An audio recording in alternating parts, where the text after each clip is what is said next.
너의 우편에 그늘 되시니 낮의 해와 밤의 달도 너를 해치 못하리. 하나님은 너를 지키시는 자 너의 환난을 면케하시니 그가 너를 지키시리라. 너의 출입을 지키시리라. 눈을 들어 산을 보아라. 너의 도움 어디서 오나.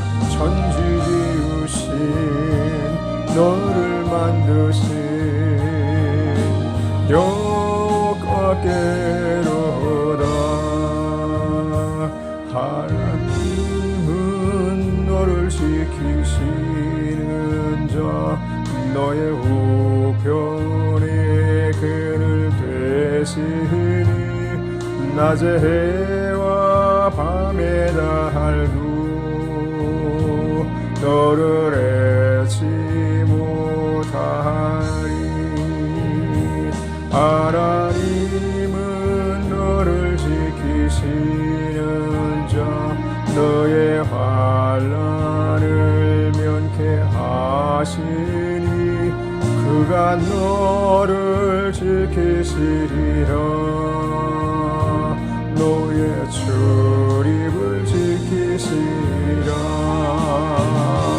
눈을 들어 산을 보아라. 너의 도움 어디서 오나. 지으신 너를 만드신 여호와께로다.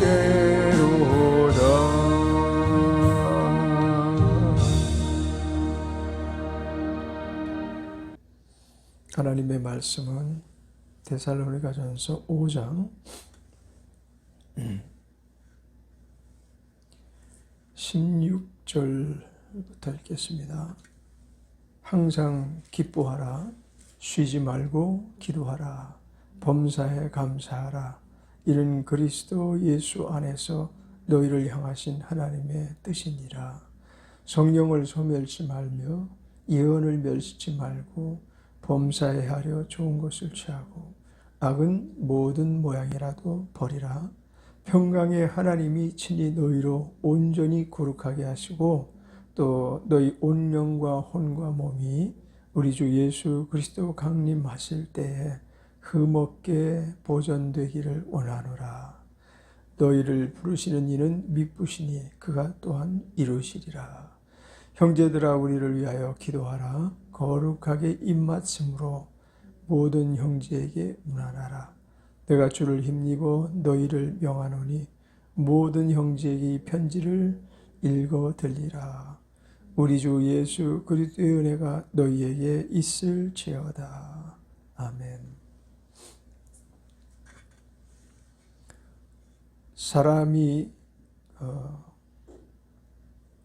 성숙한 사람이 있는가 하면 그다지 성숙하지 못한 삶을 사는 사람도 있습니다. 성숙한 사람이 만족하는 만족도와 또 성숙지 못한 사람이 만족하는 만족도는 벌써 차이가 많이 납니다. 그래서 나는 행복하다. 나는 정말 요즘 살맛이 나고 모든 일을 대할 때 그냥 힘이 막 솟아나고 이렇게 말하는 사람이 있다고, 두 사람이 있다고 가정합시다. 두 사람이 지니고 있는 내용이 똑같지는 않아요. 그가 담을 수 있는 그릇이 있어서 그가 담고 그것을 사용할 수 있는 그 분량이 있어서 말은 똑같아도 내용은 다르다는 거죠. 사는 내용도 다르고 성숙한 사람과 또한 성숙하지 못한 사람이 하는 일도 결과물이 같을 수 없어요. 근데 그 두 사람만 놓고 볼 때 그렇다고 한다면 그 10사람이 되고 또 그의 배가 되고 그의 배가 되고, 만약에 많은 무리들 중에서는 무리가 군중이 모여서 나는 행복해요 라고 말한다고 해서 그 행복이 다 정말 아주 성숙한 행복을 지니고 있어서 행복해요 라고 말하는 것은 아니라는 거죠. 내용이 다르다는 거죠. 담고 있는 뜻이 깊이가 다르다는 거죠. 개척교회에 한 10명 미만의 사람들이 모여서 열심을 내고 뜨겁게 신앙을 향해 정진해가는 그런 모습, 그런데 또 한 1000명이 모여서 그 풍기는 그런 모습들이 다르죠. 그렇다고 해서 10사람이 잘못 살고 있으면 모를까, 그리스도 예수 안에서 진실한 삶을 사는 사람이 모인 공동체와 그냥 어중이 뚜중이 뭐 이렇게 표현하긴 그렇지만은 믿음이 있어서 온 사람과 친구 따라온 사람과 또 이제 막 그냥 글쎄 교회가 다니는 것이 좀 교양스럽지 않아? 철간에 가는 것보다는 교회 다니는 것이 지식인답지 않아?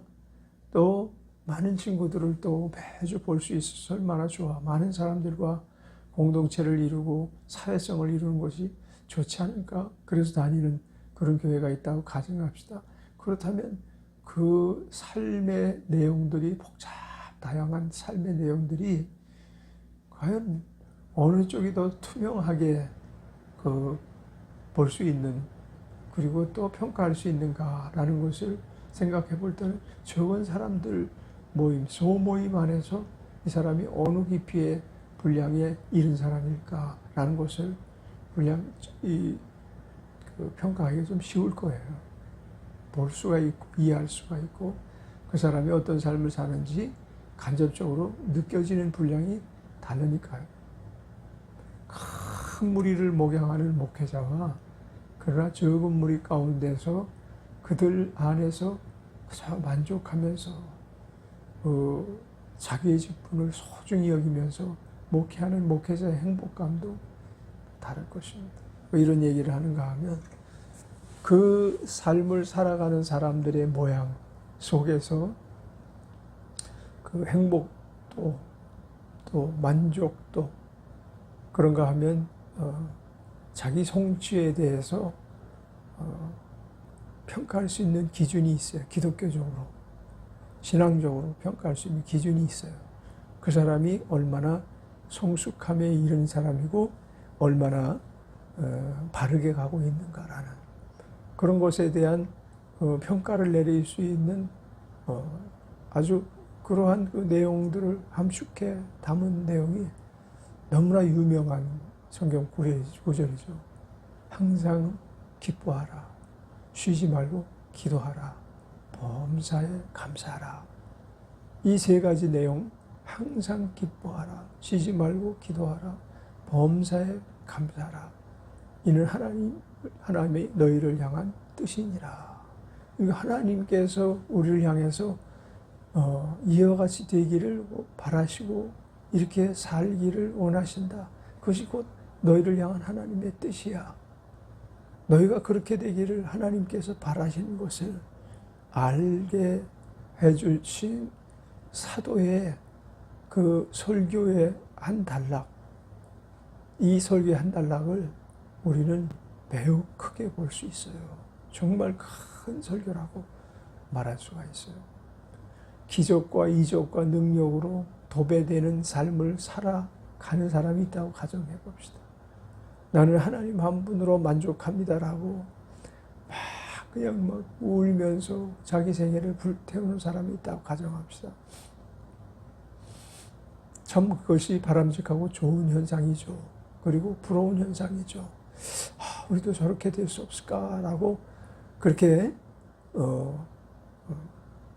어찌 보면 너무나 아름다운 모습이기도 한데 그 삶 속에서 항상 기뻐함이 있는가?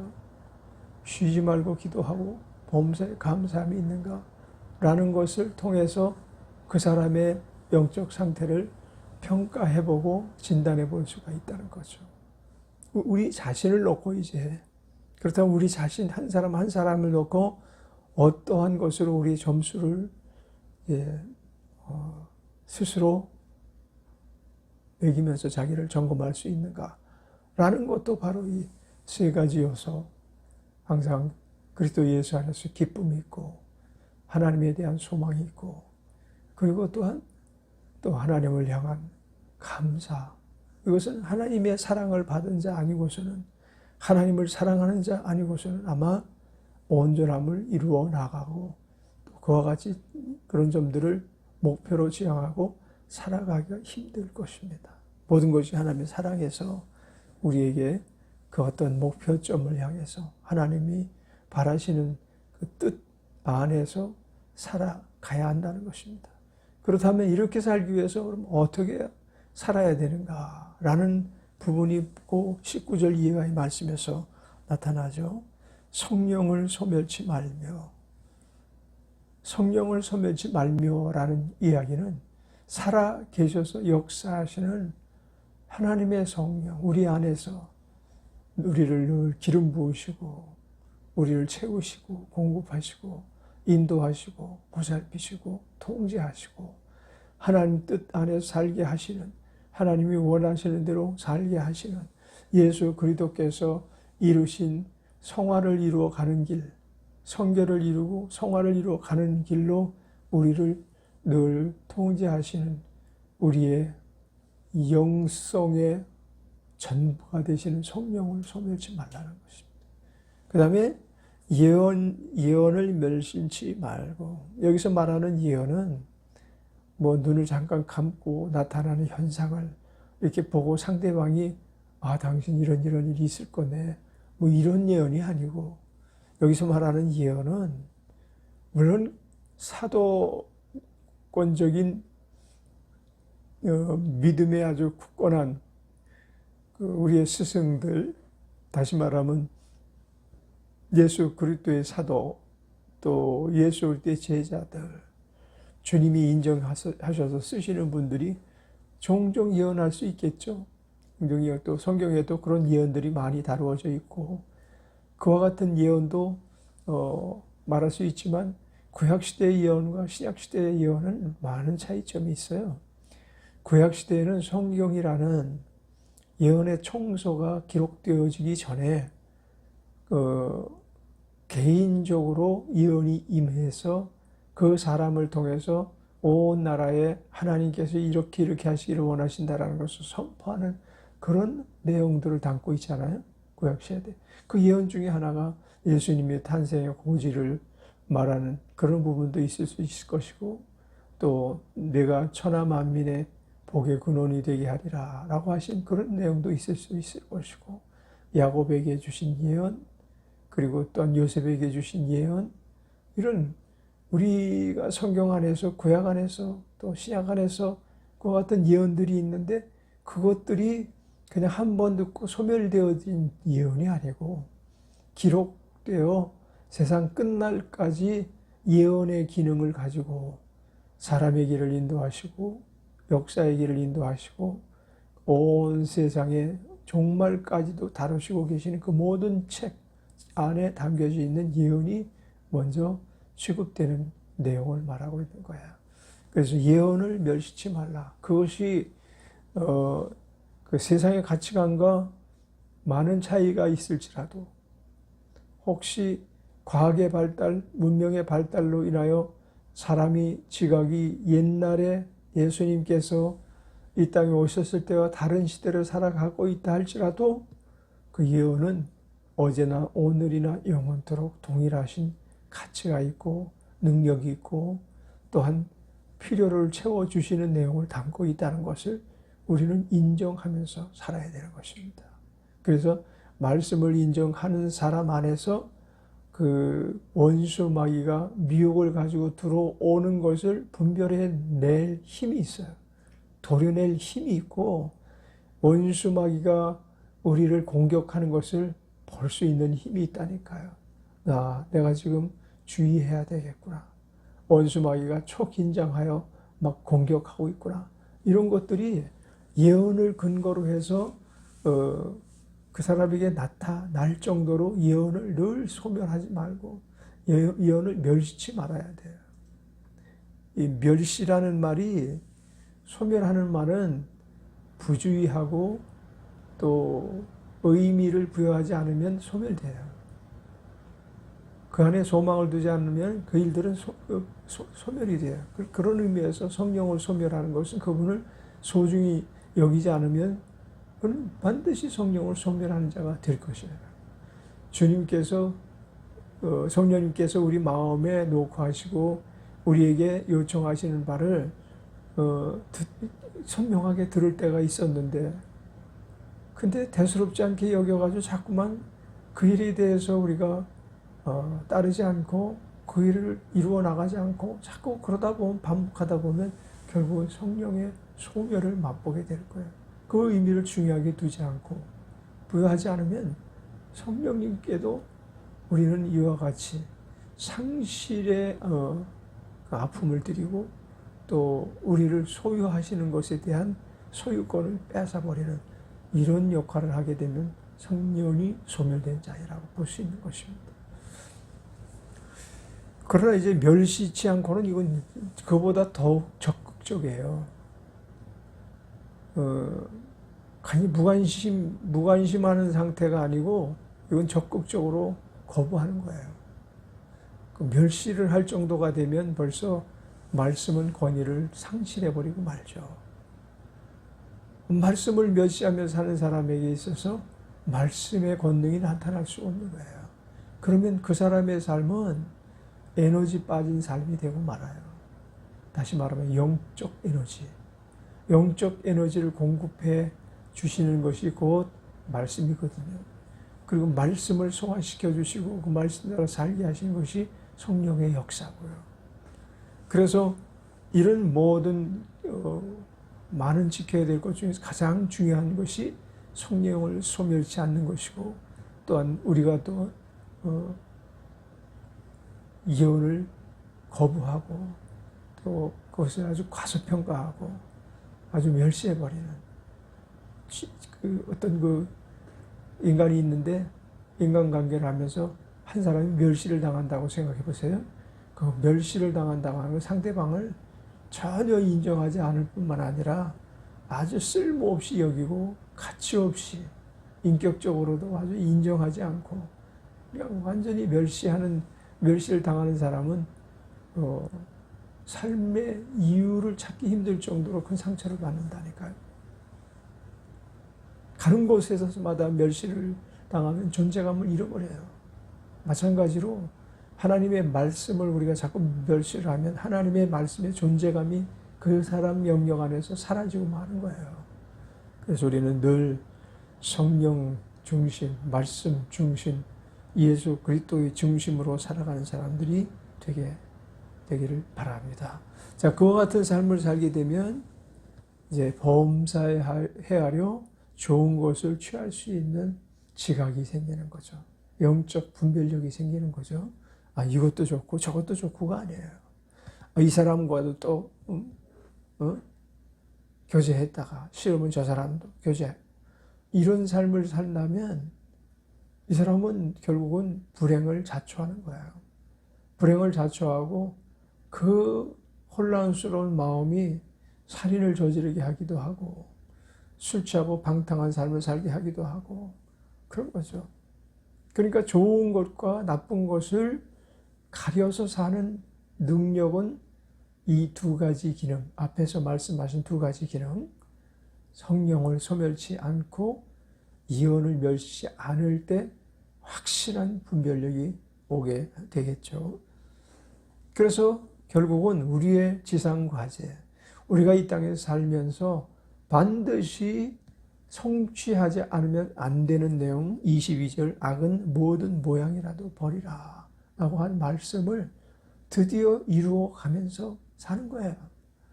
악을 버릴 수 있는 힘이 인간이 자연적, 아주 인간적인 본성으로 살아가는 사람들에게는 없어요.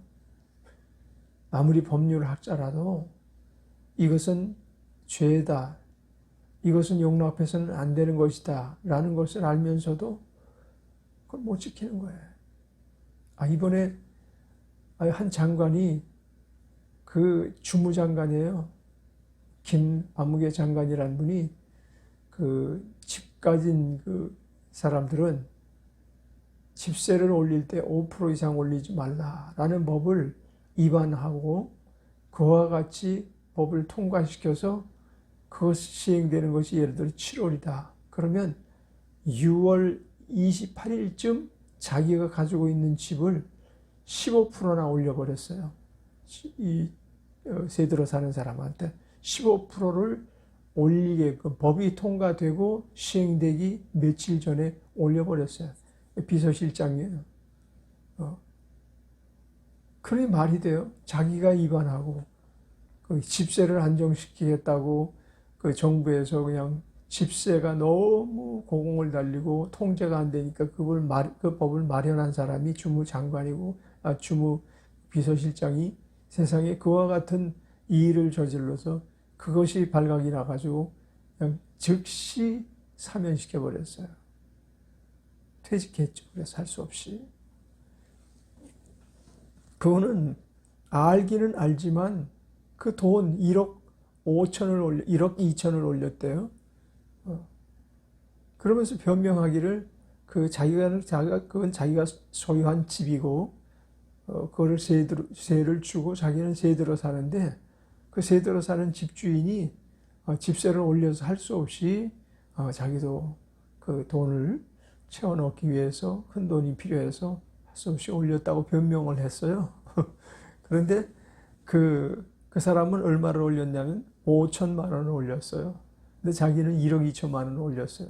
거기다 더 우스운 거는 현금 통장에 14억이 지금 통장 안에 담겨 있어요. 근데도 그렇게 거짓말을 하고 정부의 짐이 되게 하고, 이번에 이제 서울시 또 부산시 시장 뽑는데 이 여당 사람이 아주 그냥 잿물을 뿌린 거죠. 재를 뿌린 거죠. 그 박영선 아마 그 서울시장 그 후보는 아마 요즘 살아도 살 맛이 아닐 것 같아. 정말 인터뷰하면서 펑펑 울고 싶은 심정일 거야. 그렇게 세상을 살아갈 수밖에 없는 게 인간이에요. 잘 배우고 유학 갔다 와서 전공을 했어. 그래서 대통령 비서실장으로 뽑히기까지 했고, 대통령 취임하면서부터 같이 정부 개각하면서 계속 등용됐던 사람이 그 짓을 하는 거예요. 몰라서 못하는 게 아니라니까요. 알면서도 못해요. 인간은 악을 버리고 싶은 마음이 누구에게나 다 있어요. 근데 악을 버릴 힘이 없는 거예요.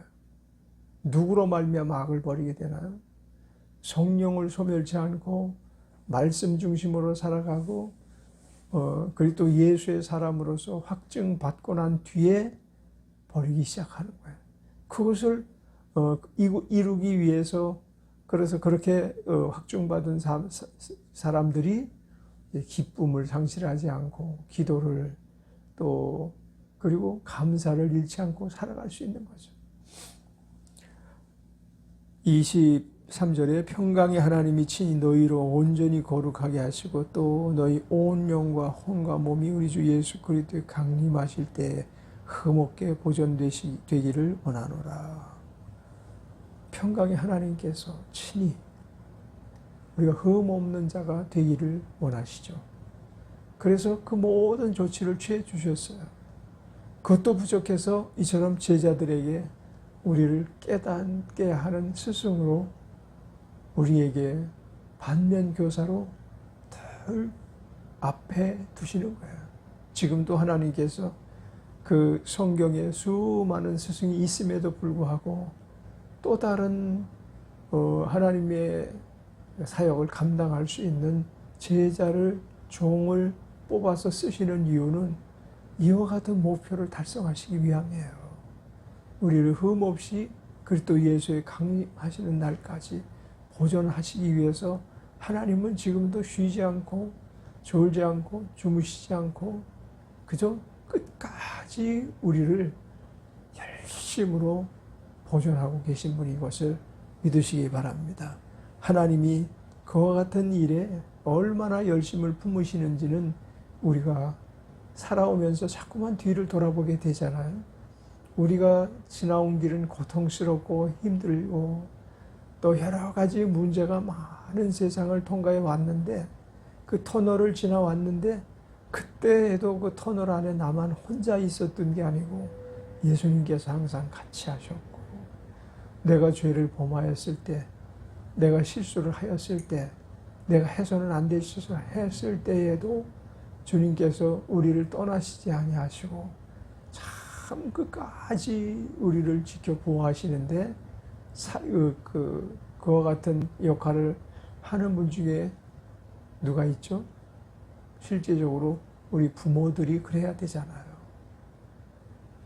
정말 최악의 인륜적인 아주 죄를 범한 그런 부모들이 없는 건 아니지만, 아이들이 자라기 전에 죽이고 때려 죽이고 굶겨 죽이고 물에 처박아서 죽이고, 이런 부모들도 요즘 우리나라에 종종 지금 발표가 되고 얼마나 세상이 지금 악해져 가는지, 심지어는 자기가 낳은 자식을 그처럼 그냥 위에서 던져서 내려 떨어뜨려 죽이고, 심지어 목을 조아 죽이고 약을 먹여 죽이고, 참 이건 있을 수 없는 일 아니에요. 너무나 무서운 일들이 우리 앞에 지금 벌어지고 있는데, 이게 모두가 다 두 가지 문제가 발생한 거죠. 성령이 없이 살아가고 말씀이 없이 살아가기 때문에, 아무리 대가 센 정치인이라도, 그래서 나는 차기의 대통령이 될 1후보군에 속한 사람들이, 정말 예수 잘 믿는 사람들이 대통령이 되어야 되는데, 어떻게 우리가 예수 잘 믿는 사람이 대통령이 됐었는데도 불구하고 그처럼 지금 세상이 지탄을 받고, 심지어는 70이 넘은 그 고령에 감옥에서 살아야 되는가, 이런 문제가 너무 정말 참 안타까운 거죠. 그렇다면 대중들이 정말 예수 잘 믿는 대통령을 선호하지 못하는 그런 세상이 오면 어떻게 하나. 미국 같은 예도 그렇잖아요. 트럼프 대통령이 그럼 예배 속에 사는 사람이에요. 그분은 뭐 백악관에서 예배를 드리는 것을 좋아했다고 그러죠. 그리고 심지어 그 예배에 참여하고 하는 그런 모임, 그리고 또 이스라엘을 그처럼 그냥 지키려고 했었던 그런 좋은 면모는 있는데, 어떻게 그렇게 그 결과가 그렇게 비참하게 끝나는지. 그리고 또 법에 어떤 법치국가인데도 불구하고 법에 대해서 파괴하는 일들을 일삼고 있는지, 이제 그런 부분들이 그리스도인으로서 성숙하지 못함을 보게 되는 거죠. 그러나 이번에 차기 대통령은 제발 좀 하나님을 두려워하고 무서워할 수 있는 그런 사람이었으면 좋겠어요. 우상을 섬기고 그런 사람,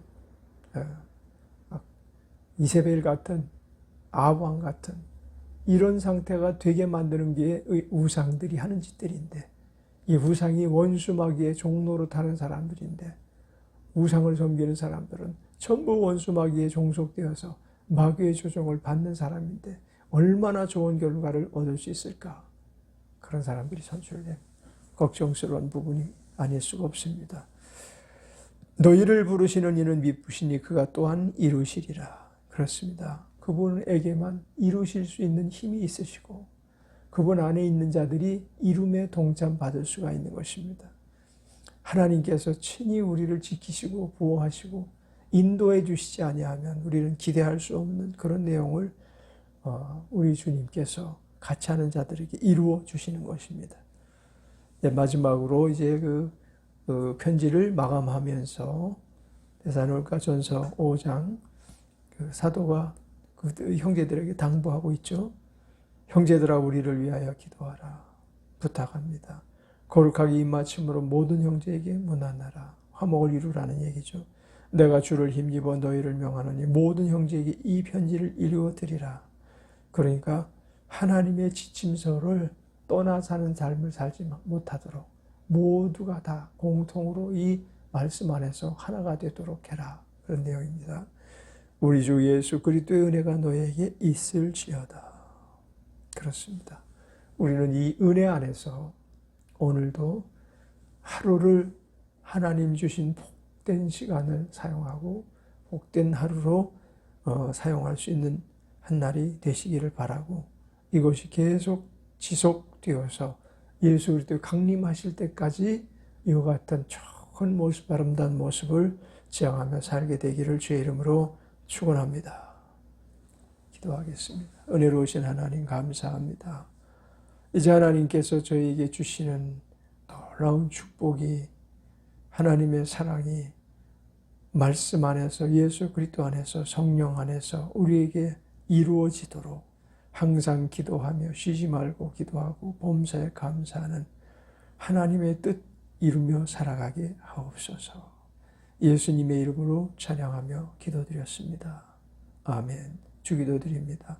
하늘에 계신 우리 아버지여, 이름이 거룩히 여김을 받으시오며 나라 임하옵시며 뜻이 하늘에서 이룬 것 같이 땅에서도 이루어지이다.